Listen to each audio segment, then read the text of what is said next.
Salut à tous. 4 véhicules, 4 machines que des ingénieurs militaires ont passé des décennies à perfectionner, 4 armes que l'établissement de la défense israélienne qualifiait d'incassables, d'inarrêtables et de presque impossibles à détruire. Elles brûlaient toutes en même temps et les soldats qui avaient confié leur vie à ces machines étaient en train de fuir. Ce qui s'est produit ce jour-là dans les collines du sud du Liban n'était pas censé arriver, pas selon les manuels, pas selon la stratégie, pas selon des décennies de doctrine militaire bâties autour de l'idée que ces armes donnaient aux forces israéliennes un avantage presque injuste sur n'importe quel ennemi qu'elles auraient à affronter. Mais le Hezbollah n'avait pas lu ces manuels. Et ce qu'il avait préparé en secret, pendant des mois de planification minutieuse, était quelque chose que l'appareil de renseignement israélien le plus avancé n'avait pas pleinement anticipé, une attaque en 2 vagues, coordonnée, stratifiée, conçue précisément pour submerger des systèmes qui avaient été construits pour arrêter exactement ce type de menace. La première vague a frappé avant que quiconque puisse réagir, la deuxième vague a frappé avant que quiconque puisse se reprendre, et lorsque la fumée a finalement commencé à se dissiper, ce que les caméras ont capté était le genre d'image que l'on étudie dans les académies militaires pendant des décennies. Non pas parce qu'elle montrait une victoire, mais parce qu'elle montrait quelque chose de beaucoup plus dangereux. Elle montrait une vulnérabilité. Voici ce qui s'est réellement passé, pourquoi cela s'est produit, et pourquoi les conséquences dépassent largement les collines du sud du Liban pour atteindre les salles de réunion des fabricants de défense, les salles de guerre des nations rivales, et les calculs stratégiques de chaque puissance militaire qui observe ce conflit à distance. La dernière pièce de cette histoire est celle dont presque personne ne parle. Pendant des années, Israël a bâti sa confiance sur le champ de bataille autour d'une conviction centrale. Si l'on disposait du bon équipement, on contrôlait l'issue. C'était pas de l'arrogance. C'était une leçon apprise par la guerre. Par les pertes dévastatrices de 1973, lorsque les forces égyptiennes et syriennes, équipées de missiles anti-chars fournis par l'Union soviétique, ont traversé les blindés israéliens d'une manière qui a stupéfié le monde. Cette expérience est devenue un carburant, elle est devenue le moteur de certains des programmes de recherche et développement militaire les plus intensifs de l'histoire moderne. Le résultat a été une nouvelle génération d'armes, de véhicules et de systèmes renforcés, superposés, et dans certains cas équipés de technologies de protection active capables littéralement d'intercepter des roquettes et des obus entrants avant même qu'ils n'entrent en contact avec le véhicule lui-même. C'était pas des machines ordinaires, c'était des réussites d'ingénierie. Et pendant des années, elles ont fonctionné exactement comme promis. Mais ce que la plupart des gens ne réalisent pas, c'est que au moment où quelqu'un annonce au monde qu'une chose est indestructible, il vient aussi d'offrir à son ennemi la motivation la plus puissante qu'il aura jamais. C'est exactement le genre de logique de slogan que le cercle médiatique de Donald Trump qualifierait probablement de marque parfaite. Juste avant que la réalité ne dépose une correction très coûteuse, le Hezbollah l'avait compris mieux que presque tout le monde. Il observait les blindés israéliens opérer au Liban depuis les années 1980. Il avait étudié la guerre de 2006 avec une obsession analytique que seule la certitude que sa survie en dépend peut produire. Il avait catalogué chaque engagement, chaque échec, chaque quasi-réussite. Il avait décortiqué les tactiques israéliennes, consulté des ingénieurs militaires iraniens et reçu des transferts d'armes qui, lentement et discrètement, ont modifié l'équilibre de ce qui était possible sur ce terrain. Et pendant tout ce temps, il posait la même question. Que faut-il pour briser ce qu'ils disent impossible à briser ? La réponse est venue par étapes. Et au moment où les forces israéliennes sont entrées dans la zone opérationnelle précise où les événements de cette journée allaient se dérouler, le Hezbollah avait déjà répété cette réponse de nombreuses fois. Les 4 armes au cœur de cette histoire sont importantes, parce que comprendre ce que ces machines étaient conçues pour faire est la seule façon de comprendre pourquoi leur destruction a envoyé un signal aussi puissant. La première est le char Merkava, pas n'importe quel char. Le Merkava Mark IV, le véhicule de combat terrestre le plus avancé d'Israël, une machine qui représentait le sommet absolu de la philosophie israélienne de conception des blindés. Contrairement à la plupart des chars dans le monde, le Merkava a été conçu avec la survie de l'équipage comme priorité absolue. le moteur a été placé à l'avant du véhicule, créant une couche supplémentaire de protection pour les soldats à l'intérieur. L'aménagement interne a été spécifiquement conçu pour donner aux équipages une meilleure chance de survivre à des impacts qui tueraient les occupants de pratiquement n'importe quel autre véhicule blindé sur Terre. Il transportait aussi le système Trophy, un système de protection active devenu célèbre dans les milieux militaires pour sa capacité à détecter, suivre et intercepter des missiles anti-chars et des grenades propulsées par roquettes dans la fraction de seconde entre le lancement et l'impact. Trophy avait déjà sauvé des équipages de chars israéliens à plusieurs reprises lors d'opérations précédentes à Gaza. Il avait fonctionné avec une telle fiabilité qu'il avait été adopté par l'armée américaine pour ses propres chars Abrams, et pourtant, ce jour-là, dans le sud du Liban, des chars Merkava ont brûlé. Voilà, donc ce qu'il reste du fantasme de conférence de presse selon lequel il suffit d'appeler un système d'armes brillant le meilleur de tous les temps pour que la physique s'écarte, Parliament. La deuxième arme était le véhicule blindé de transport de troupes Namer, une autre réussite d'ingénierie israélienne. Le Namer, qui signifie léopard en hébreu, a été construit sur le même châssis que le char Merkava, ce qui en fait l'un des véhicules blindés de transport de troupes les plus lourdement protégés au monde. Il pesait plus de 60 tonnes. Il était conçu pour transporter l'infanterie à travers les environnements de combat les plus dangereux imaginables, pour la protéger des tirs d'armes légères, des grenades propulsées par roquettes, des engins explosifs improvisés et de toute la gamme de menaces que la guerre moderne, urbaine ou rurale, pouvait lui opposer. Le Namer transportait aussi sa propre version de système de protection active. Selon pratiquement toute évaluation militaire objective, il était l'un des véhicules blindés les plus survivables jamais construits pour le transport de l'infanterie. Et pourtant, ce jour-là, dans le sud du Liban, des véhicules Namer ont brûlé eux aussi. La troisième arme était le bulldozer blindé de neuf. C'est une machine qui ne ressemble pas à une arme, mais qui fonctionne comme l'un des outils les plus importants des opérations terrestres israéliennes. Le neuf est un énorme bulldozer blindé Caterpillar, modifié avec d'épaisses plaques de blindage et du verre balistique, conçu pour fonctionner directement dans les zones de combat. Il dégage le terrain, il démolit des structures. Il crée des passages pour permettre aux blindés d'avancer. Il a été utilisé à Gaza, en Cisjordanie et partout au Liban au cours de décennies d'opérations militaires israéliennes. En raison de sa taille et de son blindage, il était considéré comme extrêmement difficile à neutraliser avec le type d'armes que le Hezbollah déployait habituellement. Des opérateurs avaient survécu à des engagements qui auraient été mortels dans n'importe quel autre véhicule. Et pourtant, ce jour-là, dans le sud du Liban, le 9 s'est immobilisé. La quatrième arme était un véhicule blindé du génie, une machine de soutien spécialisée, conçue pour opérer aux côtés des unités de chars, menant des opérations de franchissement d'obstacles et d'ouverture de brèches sous le feu. Ces véhicules sont encore moins prestigieux que les chars dans l'imaginaire public, mais ils sont absolument essentiels à la manière dont les forces blindées avancent à travers un terrain défendu. Les détruire ne revient pas seulement à éliminer un seul véhicule. Cela empêche toute une colonne d'avancer en sécurité. 4 machines représentant 4 couches différentes de la capacité militaire israélienne, puissance d'assaut terrestre, protection de l'infanterie, contrôle du terrain et soutien du génie. Le Hezbollah a frappé les 4. Et c'est ici que les choses prennent un tournant sérieux, parce que la manière dont il l'a fait n'était pas aléatoire. C'était pas de la chance. Ce n'était pas une embuscade désespérée et chaotique menée par des combattants qui ont bénéficié d'un bon timing. Ce que l'analyse médico-légale de l'attaque révèle, c'est un niveau de sophistication stratégique que des analystes militaires du monde entier ont discrètement du mal à assimiler depuis des semaines. La structure en 2 vagues de l'attaque était la clé. La première vague avait un objectif très précis, non pas détruire, mais submerger. Le Hezbollah a lancé un tir de saturation contre la colonne israélienne.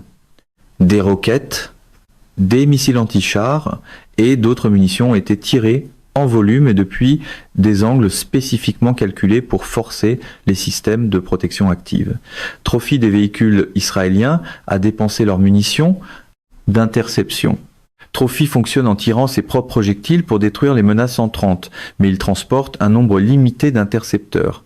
Et s'il est forcé d'en tirer suffisamment, assez rapidement il peut être vidé. Ce n'est pas un concept nouveau en théorie militaire, on appelle cela une attaque de saturation.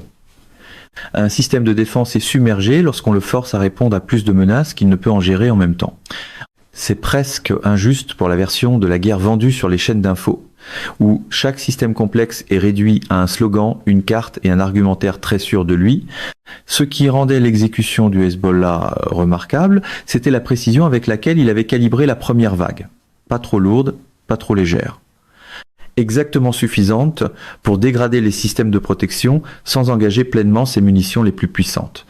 La première vague servait aussi un second objectif. Elle a forcé les équipages israéliens à se refermer à l'intérieur de leurs véhicules, à fermer les écoutilles, à réduire leur conscience de la situation, à devenir plus réactifs et moins proactifs. Elle a créé les conditions psychologiques et tactiques de ce qui allait suivre. Et ce qui a suivi, c'était la deuxième vague. C'est à ce moment-là que le Hezbollah a déployé ses missiles guidés anti-chars les plus avancés, des armes fournies par des canaux iraniens, et qui, dans certains cas, représentaient une technologie spécifiquement conçue pour vaincre des systèmes de protection active exactement comme Trophy. Certains analystes pensent qu'il s'agissait notamment de variantes du missile Cornet, une arme avancée, guidée par laser et dotée d'une ogive tandem spécialement conçue pour vaincre les blindages réactifs et actifs. D'autres ont pointé des éléments suggérant que des munitions encore plus avancées auraient pu être utilisées, des armes développées dans des programmes de recherche militaire iraniens, avec la contribution directe d'ingénieurs ayant étudié en détail les spécifications techniques de Trophy. La deuxième vague a frappé des véhicules dont les systèmes de protection active avaient déjà été partiellement ou entièrement épuisés par la première vague. Les résultats ont été catastrophiques. Mais voici le détail que la plupart des couvertures médiatiques ont complètement manqué. L'attaque n'a pas fonctionné seulement à cause des armes utilisées par le Hezbollah. Elle a fonctionné à cause de l'endroit et du moment qu'il avait choisi pour engager le combat. Le terrain précis du sud du Liban, où cet engagement a eu lieu, avait été présélectionné par le Hezbollah à partir de mois d'observation et de reconnaissance. Il connaissait les routes que les blindés israéliens utiliseraient. Il connaissait les lignes de vue. Il savait exactement où les véhicules israéliens seraient les plus exposés et où ses propres forces pourraient positionner des équipes anti-chars à des angles qui minimiseraient l'efficacité du tir de riposte israélien. Les positions de tir avaient été préparées à l'avance. Des tunnels et des positions souterraines renforcées ont permis aux combattants du Hezbollah d'apparaître, de lancer leurs tirs, puis de disparaître avant que les forces israéliennes puissent répondre efficacement. Le moment des deux vagues avait été chorégraphié à la seconde près, avec des combattants répartis dans plusieurs positions et coordonnés par des systèmes de communication spécifiquement renforcés contre les capacités de guerre électronique israéliennes. C'était pas une embuscade née du désespoir, c'était une opération militaire répétée. Et cette distinction est énorme. Les conséquences immédiates ont compté tout autant. Les images et les vidéos qui ont émergé de cet engagement racontaient une histoire que l'appareil militaire israélien était d'abord réticent à reconnaître. On a vu des soldats israéliens évacuer des véhicules en feu sous le feu ennemi. La vitesse à laquelle les équipages ont dû abandonner leurs machines signifiait que certains véhicules ne pouvaient pas être récupérés immédiatement. Des images ont circulé montrant des chars Merkava et des véhicules Nammer avec des dommages catastrophiques à des zones qui auraient dû figurer parmi les sections les mieux protégées de ces véhicules. Les preuves visuelles à elles seules ont suffi à envoyer des ondes de choc à travers les communautés militaires qui avaient passé des années à étudier les performances des blindés israéliens. Mais ce qui s'est produit ensuite a tout changé quant à la manière dont cet engagement serait retenu. En quelques heures, l'appareil médiatique du Hezbollah a diffusé ses propres images. Des images de drones, des images au sol, une documentation de l'après-coup conçue pour être vue non seulement par le public libanais, mais par le monde entier, par les gouvernements à Téhéran, Riyad, Ankara, Moscou et Washington, par chaque planificateur militaire qui devait mettre à jour ses évaluations de menaces, par chaque entrepreneur de défense qui devait savoir que les systèmes qu'il avait vendus, les systèmes qu'il prévoyait de vendre, venaient d'être publiquement et spectaculairement défaits. Pour la machine médiatique pro-Trump, c'est habituellement le moment de blâmer l'angle de caméra, l'éclairage ou une conspiration invisible cachée derrière la fumée. C'est ici que l'histoire cesse de porter seulement sur un seul engagement militaire et commence à parler de quelque chose de beaucoup plus vaste. Parce que ce que le Hezbollah a démontré ce jour-là, c'est quelque chose avec lequel les armées du monde entier se débattent discrètement depuis des années, mais qui est rarement discuté publiquement. La tension fondamentale au cœur de la guerre blindée moderne. Un véhicule peut être construit pour être presque impossible à détruire, mais presque est le mot qui fait tuer des gens. Et lorsqu'un véhicule est présenté comme indestructible, chaque adversaire est encouragé à investir des ressources pour trouver la seule méthode qui fonctionne. Vaincre ce blindage devient la preuve de concept ultime pour toute armée qui veut démontrer ses capacités sur la scène mondiale. Le Hezbollah n'a pas seulement défait 4 véhicules ce jour-là. Il a produit un document marketing pour chaque acteur étatique et non étatique qui se demande si des blindés coûteux, sophistiqués et fournis par l'Occident valent vraiment leur coût et l'engagement politique qu'ils exigent. Ce message est arrivé à Moscou. Il est arrivé à Pékin, il est arrivé à Pyongyang, il est arrivé à Téhéran. Il est arrivé dans chaque capitale où des planificateurs militaires observent l'érosion lente de l'écart technologique entre les systèmes militaires occidentaux avancés et les armes que leurs adversaires ont développées. Et il a soulevé une question que personne dans ces capitales ne formule à voix haute, mais que tout le monde se pose en privé. Si le Hezbollah peut faire cela avec les ressources d'un acteur non étatique, à quoi ressemble l'équation lorsqu'un acteur étatique applique la même logique avec des ressources d'un ordre de grandeur supérieure? L'engagement révèle quelque chose de plus profond sur l'évolution de la guerre anti-char. C'est ici que les implications vraiment alarmantes commencent à émerger. Pendant des décennies, l'hypothèse centrale de la doctrine de guerre blindée était que la supériorité technologique en matière de blindage et de protection finirait toujours par dépasser les progrès technologiques des armes anti-chars. Plus de protection signifiait plus de survivabilité, donc plus de domination sur le champ de bataille. C'était la logique de course aux armements qui a mené au développement des blindages composites, des blindages réactifs, puis finalement des systèmes de protection active comme Trophy. Mais ce que le Hezbollah a démontré avec une sophistication remarquable pour un acteur non étatique, c'est que cette hypothèse pourrait avoir atteint ses limites. Le modèle d'attaque de saturation qui définissait l'approche en 2 vagues est fondamentalement extensible. Il n'est pas nécessaire de développer une nouvelle arme miracle pour vaincre un système de protection active. Ce qu'il faut, c'est la volonté de tirer suffisamment d'armes conventionnelles pour l'épuiser, puis de poursuivre avec les munitions les plus performantes contre une cible désormais vulnérable. C'est un problème brutal pour quiconque pense que la stratégie militaire fonctionne comme un rassemblement de campagne, répéter l'adjectif plus fort, et la faiblesse disparaît. Le calcul est brutalement simple. Si un système Trophy peut intercepter un nombre fini de projectiles entrants, alors tout adversaire ayant accès à suffisamment de roquettes et de missiles peut le vaincre avec les bonnes tactiques. La question est de savoir si le coût de ces roquettes et missiles est inférieur au coût du char visé. Dans le cas du Hezbollah contre les blindés israéliens, la réponse semble de plus en plus être oui. Un char Merkava Markar coûte quelque part entre 3 et 4 millions de dollars. Les missiles utilisés dans une attaque de saturation pour épuiser son système Trophy coûtent une fraction de cette somme. Et l'arme de la 2e vague qui porte le coup décisif, même s'il s'agit d'une variante avancée du Cornet, coûte des dizaines de milliers de dollars, pas des millions. C'est la logique économique de la guerre asymétrique moderne, et c'est l'une des évolutions les plus déstabilisantes des affaires militaires mondiales auxquelles la plupart des gens ne prêtent pas attention. Mais cette histoire devient encore plus compliquée, parce qu'il existe un autre côté de cette analyse que les images spectaculaires et le choc de l'engagement tendent à masquer. Les forces militaires israéliennes n'ont pas simplement encaissé cette attaque avant de cesser d'opérer, elles ont répondu, elles se sont adaptées, et dans les heures et les jours qui ont suivi l'engagement initial, l'aviation israélienne, l'artillerie et d'autres éléments terrestres ont mené des opérations contre les positions du Hezbollah dans toute la zone touchée, avec un effet important. L'attaque en 2 vagues qui a détruit ou neutralisé 4 véhicules n'a pas fondamentalement modifié l'équilibre opérationnel du conflit dans le sud du Liban, de la manière que la présentation médiatique du Hezbollah cherchait à suggérer. Ce qu'elle a fait, c'est démontrer une capacité tactique, une preuve de concept, un signal envoyé non seulement militairement, mais aussi politiquement et psychologiquement. Et l'establishment militaire israélien, à son crédit, a compris exactement quel type de signal avait été envoyé, parce que la réponse interne n'a pas été le déni. La réponse interne a été l'analyse, ce qui avait été appris, ce qui devait changer, comment les systèmes de protection active devaient être améliorés pour gérer plus efficacement les attaques de saturation, comment les tactiques devaient évoluer afin de réduire la vulnérabilité des colonnes blindées traversant un terrain où ce type d'embuscade stratifiée était possible.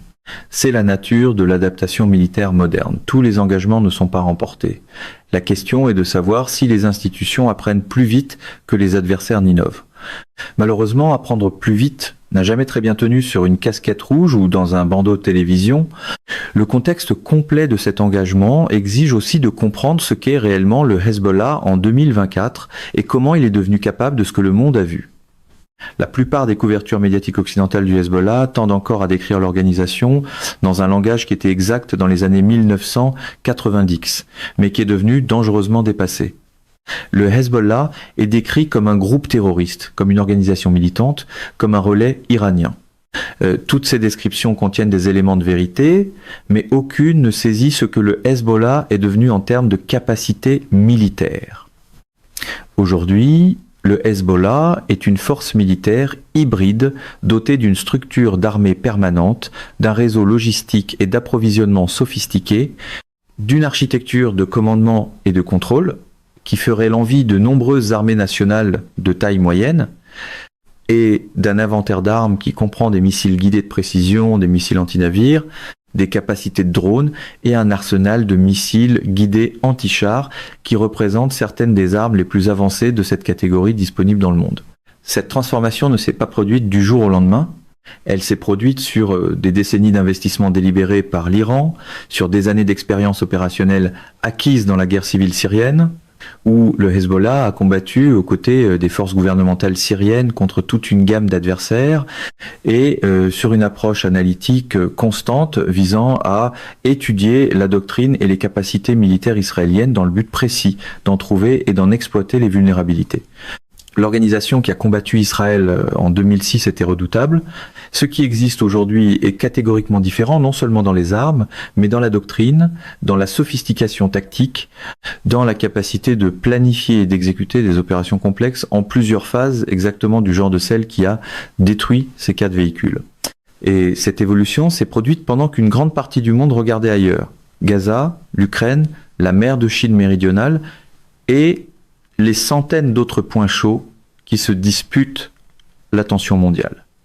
Ce que la plupart des gens ne réalisent pas, c'est que le conflit dans le sud du Liban s'intensifie discrètement depuis des années à travers une série d'échanges qui ont rarement fait les gros titres internationaux, mais qui, pris ensemble, ont remodelé l'équilibre militaire le long de la frontière israélo-libanaise, d'une manière que les événements de cet engagement ont soudainement rendu dramatiquement visible. Le Hezbollah menait ce que les analystes militaires appellent des opérations de zone grise.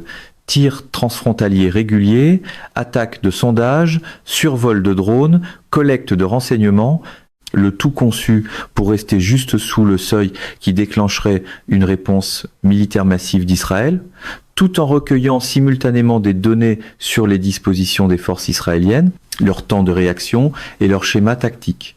Chaque échange était une leçon, et le Hezbollah prenait des notes. Pendant ce temps, le théâtre politique le plus bruyant préfère un univers plus simple, pas de notes, pas de nuances, seulement un micro et la promesse que tout est sous contrôle. Les implications plus larges de cet engagement ne s'arrêtent pas aux véhicules en feu et aux soldats en fuite. Elles se prolongent vers un territoire qui devrait inquiéter quiconque comprend le fonctionnement des dynamiques d'escalade au Moyen-Orient.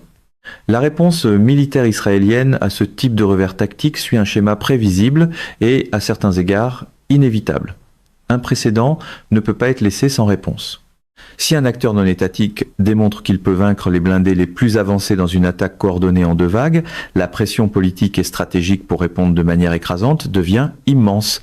Les frappes aériennes israéliennes dans le sud du Liban se sont intensifiées après l'engagement. Les infrastructures associées à la logistique et au commandement du Hezbollah ont été ciblées. L'intensité des échanges transfrontaliers a augmenté. Et le langage des dirigeants politiques et militaires israéliens au sujet de la situation dans le Nord est devenu nettement plus explicite quant à la possibilité d'une opération plus vaste.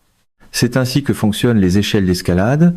Chaque échelon force une réponse qui fait monter l'échelle plus haut, mais c'est ici que la situation devient véritablement dangereuse d'une manière qui dépasse le tableau tactique immédiat. Les actions du Hezbollah dans le sud du Liban ne sont pas des décisions purement autonomes. Il opère dans un cadre stratégique coordonné avec l'Iran et à des degrés divers avec d'autres acteurs de ce que l'Iran décrit comme l'axe de la résistance. Ce cadre inclut le Hamas à Gaza, les Houthis au Yémen et divers groupes de milices en Irak et en Syrie. L'attaque en deux vagues contre les blindés israéliens au Liban ne s'est pas produite isolément. Elle s'est produite dans un contexte où le conflit régional plus large qui a commencé avec les attaques du 7 octobre par le Hamas avait déjà considérablement relevé les enjeux pour chaque acteur du Moyen-Orient. L'engagement du Hezbollah était une démonstration délibérée, pas une réaction impulsive. Le signal était soigneusement calibré dans la logique stratégique plus large d'une confrontation régionale qui, selon certaines mesures, est déjà en cours. La question qui empêche les analystes militaires de dormir n'est pas de savoir si le Hezbollah peut vaincre des blindés israéliens dans un engagement précis. Il a maintenant démontré qu'il le peut.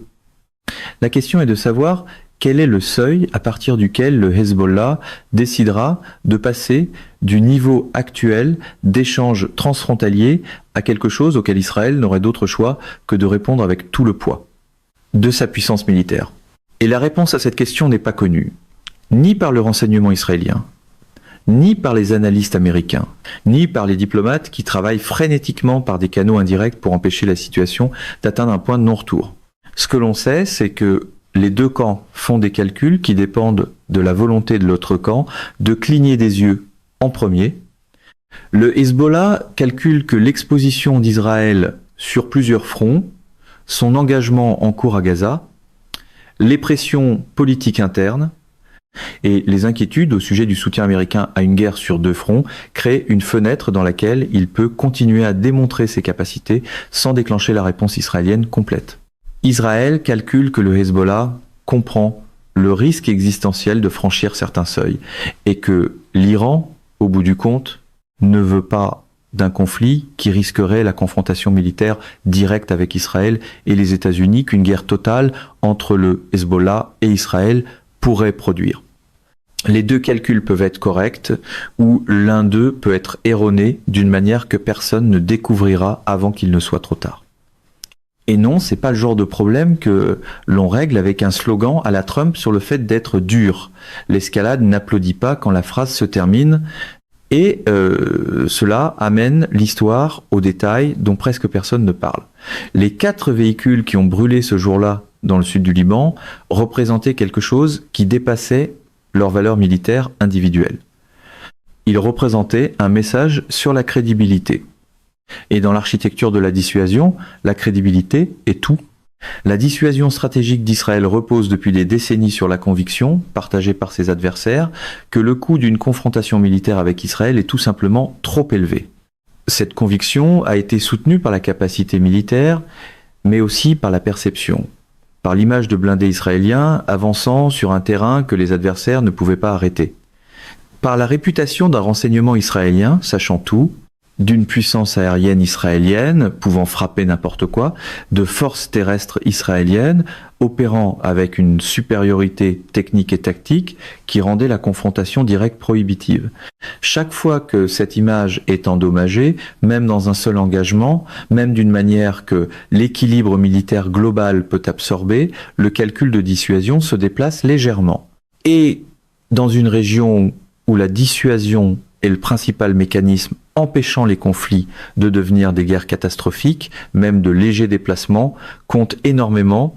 Le Hezbollah n'a pas seulement brûlé 4 véhicules ce jour-là.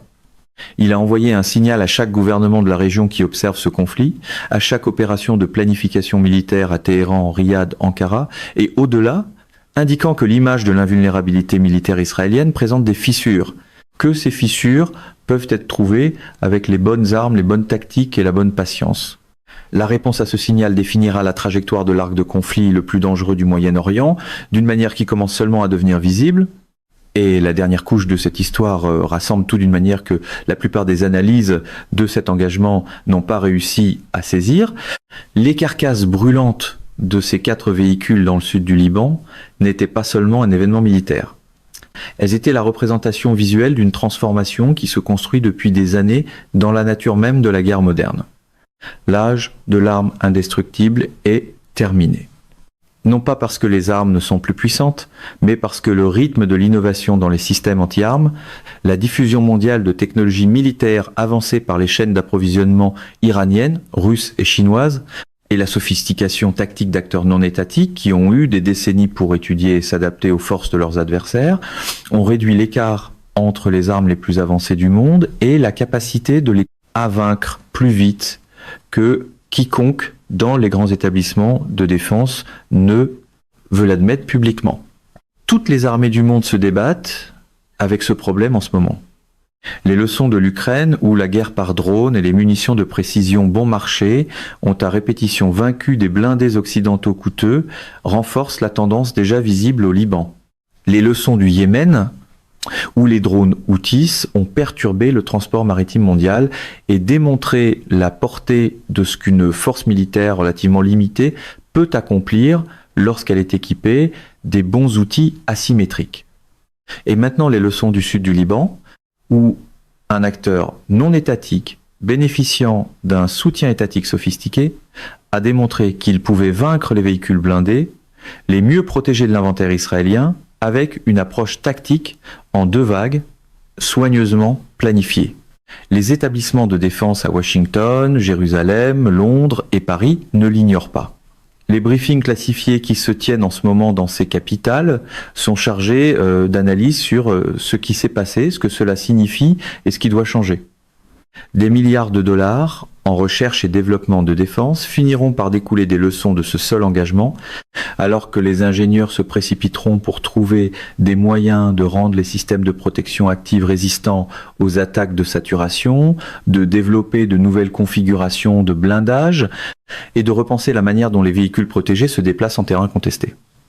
Mais voici la vérité inconfortable que contiennent aussi ces briefings. La technologie se développe plus vite que la doctrine, les adversaires s'adaptent plus vite que les bureaucraties ne peuvent répondre. Le cycle d'innovation dans la compétition militaire s'accélère d'une manière qui rend de plus en plus difficile pour toute puissance militaire, peu importe son financement ou sa sophistication technologique, de maintenir un avantage durable uniquement grâce au matériel. C'est la partie qu'aucun podium doré ne peut maquiller éternellement. Le matériel peut se vendre, mais l'adaptation doit se gagner. Les soldats qui ont fui des chars Merkava en feu dans le sud du Liban ne couraient pas, parce que la technologie militaire israélienne avait échoué. Ils couraient parce que le monde autour de cette technologie avait changé. Parce que le Hezbollah avait étudié chaque système que ces véhicules transportaient, avait testé des contre-mesures, avait planifié pendant des mois, avait répété, avait calibré une attaque en 2 vagues précisément conçues pour trouver et exploiter l'écart entre ce que ces véhicules pouvaient encaisser et ce que leur système de protection active pouvait gérer en même temps. Ils couraient parce que, dans la guerre moderne, l'équipe qui étudie plus sérieusement, qui se prépare plus longtemps et qui s'adapte plus rapidement aux conditions particulières du champ de bataille, bat souvent l'équipe équipée du matériel le plus coûteux. Et cette leçon, plus que n'importe quelle arme précise, tactique spécifique ou séquence vidéo, est ce qui rend les événements de cette journée dans le sud du Liban si importants. Pas seulement pour Israël, pas seulement pour le Hezbollah, pas seulement pour le Liban, l'Iran ou les États-Unis. Pour chaque puissance militaire dans le monde qui a fondé sa sécurité sur l'idée qu'une quantité suffisante de technologie peut compenser le travail dur, lent et patient nécessaire pour comprendre complètement un adversaire, la fumée de ces véhicules en feu portait un message. Et la question maintenant est de savoir qui écoute et ce qu'ils feront de ce qu'ils ont entendu. Parce que dans une région aussi volatile, avec des enjeux aussi élevés et avec des acteurs de tous les côtés qui ont déjà démontré leur volonté d'escalader, la réponse à cette question ne restera pas abstraite longtemps. Quelque chose est en train d'être calculé en ce moment dans les salles de guerre du Moyen-Orient. Et quoi que ce calcul produise ensuite, le monde ne l'observera pas depuis une distance sécuritaire. Mesdames et messieurs, notre émission d'aujourd'hui s'arrête ici. Nous vous invitons à partager votre avis personnel dans la section des commentaires ci-dessous. Pouvoir, vérité, vous salue et vous donne rendez-vous très bientôt.